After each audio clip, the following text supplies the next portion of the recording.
ni Castro, sinabi niyang ang tapang ni Pulong ay dapat ipamala sa tamang lugar at hindi sa bar. Pasimpleng patutsyada sa kongresistang minsan ang na-issue sa isang eksena sa bar.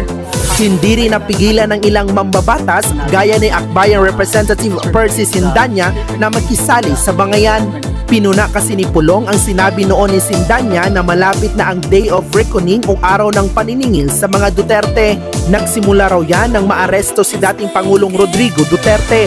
Giit ni Sindanya, noong September 21 pa niya ito sinabi, bakit ngayon lang nag-react?